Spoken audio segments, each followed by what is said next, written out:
மேற்கு வங்கம் கொல்கட்டாவில் பெண் பயிற்சி மருத்துவராக இருந்த மருத்துவரை அவங்களுடைய கருத்தரங்கத்தில் மிக கொடூரமாக கொலை செய்யப்பட்டிருக்கிறாங்க.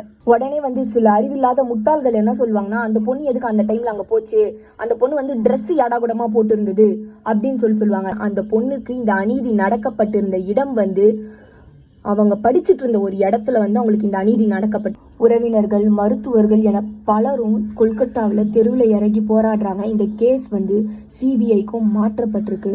பல ஆதாரத்துடன் சஞ்சய் ராய் எனும் மிருகம் அந்த பொண்ணுடைய கொலைக்கு காரணம் என்று கண்டுபிடிக்கப்பட்டுள்ளது. சஞ்சய் ராய் என்ற மிருகத்துக்கு இதுக்கு முன்னாடி மொத்தம் 3 கல்யாணம் ஆயிருக்கு.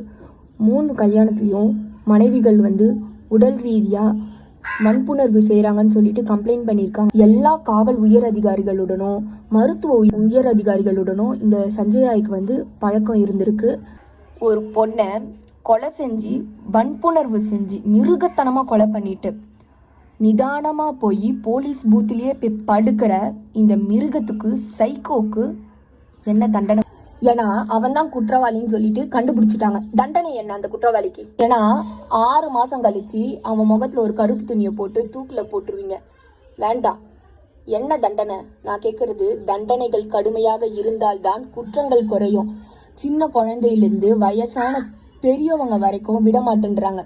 ரொம்ப மிருகத்தனமா சைக்கோத்தனமா அவங்கள வன்புணர்வு செஞ்சு கொலை பண்ணிட்டு போயிடுறாங்க. ஆனா அவங்களுக்கு தண்டனை ரொம்ப சாதாரணமா ஒரு தூக்கு தண்டனை, அவ்வளவுதான். அது வேண்டாம் எங்களுக்கு. எல்லாரும் போராடுறாங்க பாதிக்கப்பட்டவங்களுக்காக. அந்த போராடுறவங்க முன்னிலையில, சமூகத்தோடைய முன்னிலையில அவங்களுடைய பிறப்புறுப்பு அறுக்கப்பட்டு தண்டனை மிக கொடூரமாக இருக்கணும். புரியுதுங்களா? தண்டனைகள் கடுமையாக இருந்தால்தான் குற்றங்கள் குறையும். எனக்கு சின்ன வயசுல இருந்து நான் ஒரே ஒரு இது மட்டும் தான் என் மனசுல ஓடிட்டு இருக்குமே, கொடுமையிலும் கொடுமை, நம் இந்திய தேசம் அந்த வெள்ளையனிடம் அடிமையாக இருந்ததை விட கொடுமை பெண்களுக்கு எதிரான பாலியல் வன்கொடுமை.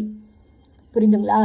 அந்த பெண்களுக்கு எதிரான இந்த பாலியல் வன்கொடுமைக்கு தண்டனை என்ன? திருப்பி நான் சொல்றேன், அந்த கருப்பு துணியை போட்டு தூக்குல போடுற தண்டனை வேண்டாம் எங்களுக்கு. தண்டனை கடுமையாக்கப்படணும்.